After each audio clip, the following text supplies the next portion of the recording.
So we're talking a little bit about rejection right now, and I think one of the reasons why we experience rejection as a rejection as us as a person and not just our performance is because when we were growing up, probably most of the time for most of us, our performance self emerged to try to gain someone's approval and love, whether it be family, parent, other kids at school. We wanted to perform, we wanted to fit in. We wanted to belong. So, and all that was tied to performance. And when performance was something that was not where it needed to be, and we were mocked, made fun of, or disregarded, or ignored, or hurt by people we were trying to connect to and trying to find love with, then, well, our performance self was wounded. And so, therefore, here we are, and no matter what age we are, we feel rejection. And it's that inner child, that child that we go right back to it, I think. I think we go right back to it. So um, the peace self has to step in. And where when the performance self, let me be, when the performance self is unmoored from peace, it just doesn't have its anchor of peace. It goes flying all over the place. We feel the turbulence of life, we get rejected, and the performance self takes us right back to some other early wound or some other early situation of pain, and we're reacting from there. Or the performance self slams into our future where we're afraid that we imagine the worst case scenario of everything going like completely wrong for us forever and ever. And we go into these dark places. That's what the performance self does. It moves all over the place, unmoored, when things in life, hit us. When rejection hit us, when loss hits us, when we're just something's just not, it's not working out. It's not working out. It's not the storybook ending. No, it's not.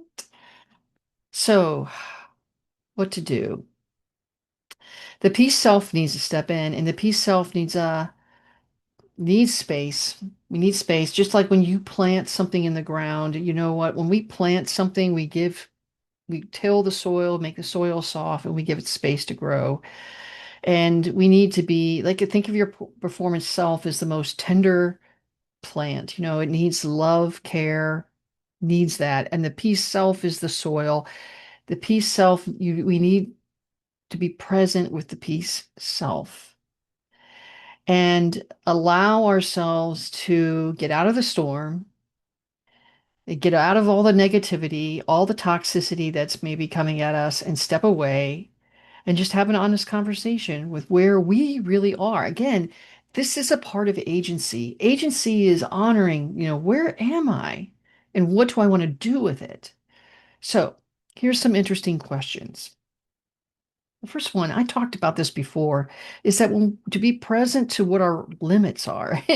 In a unmoored, we will take everything you give us and more, and we will accept it if you always say yes to us and never say no world, right? We don't like to acknowledge that we have limits, but it's a reality, whether we're going to just talk about it or not, that at any present moment, you and I have limits. So we need to examine what these limits are. And the limits can be around all kinds of things, like what's my physical limits right now? What is my physical limits that I need to honor?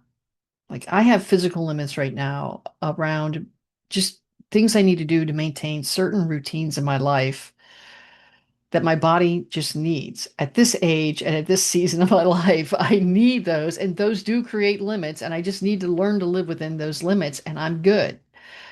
We have emotional limits. In other words, we can't be emotionally available for as many people as maybe would come into our world and want to have the support. We have emotional limits of the kind of emotional labor that we can actually engage with, and we have to make decisions. We have to choose where we can bring true emotional, healthy emotional presence to someone else. Um, we can handle their feelings and we can share our feelings in a healthy way.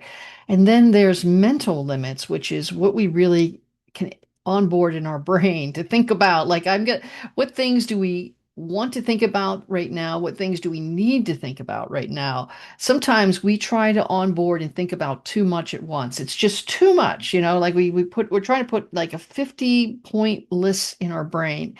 We only need to work on two things. And whatever the two or three things we need to work on and think about. That's all I need to think about. So this is staying in the present and honoring limits.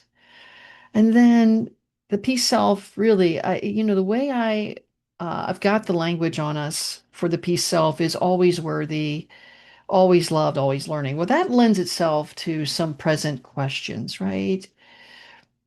The always learning is uh, just this always a beautiful question to step back and ask, no matter what craziness is happening around you and what bad behaviors are happening around you, passive aggressive, aggressive, anything that's going on, is what am I learning that's valuable to where I am going, where I want to take myself, right?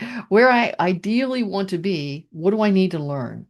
What do I need to learn? It's just simply instead of feeling uh, the weight of being put off balance by all this stuff happening and the performance self, what it will do, just like a out of control puppy, take you all over the place and react to everybody. No, just pull back and you think, what am I learning?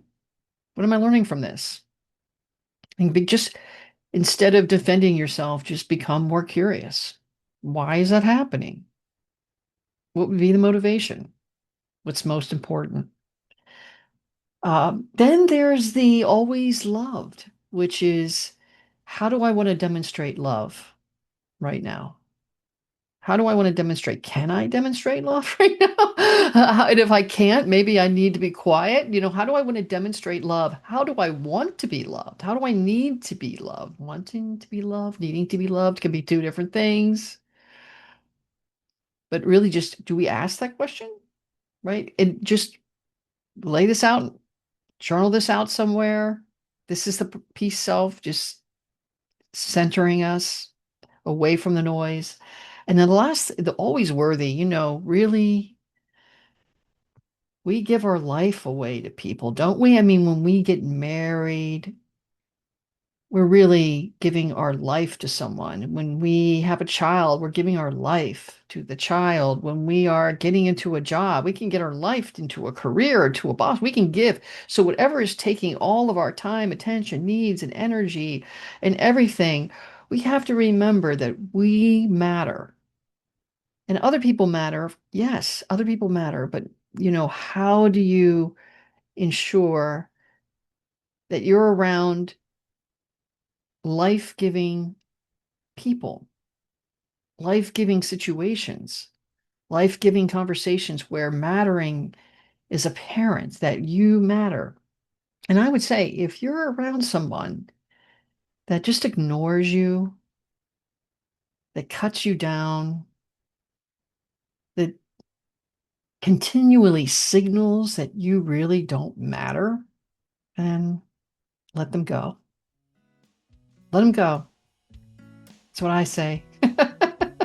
Okay, so I don't know if whoever this was meant for today to help a little, center of gravity message in the storm of rejection for the peace self to take charge and keep us present, and protect our agency. That's what this moment was for you. And if it helped, I sure hope it did. But we're going to just keep talking. Listen, we're going along. We're chugging along. Peace or performance. Peace or performance is coming. It's coming along. I'm so happy you joined me for a few minutes today. And we will be back here probably for a longer session pretty soon. But we're just doing little short conversations right now. And I just love seeing you. I love seeing you. And I'll see you again real soon.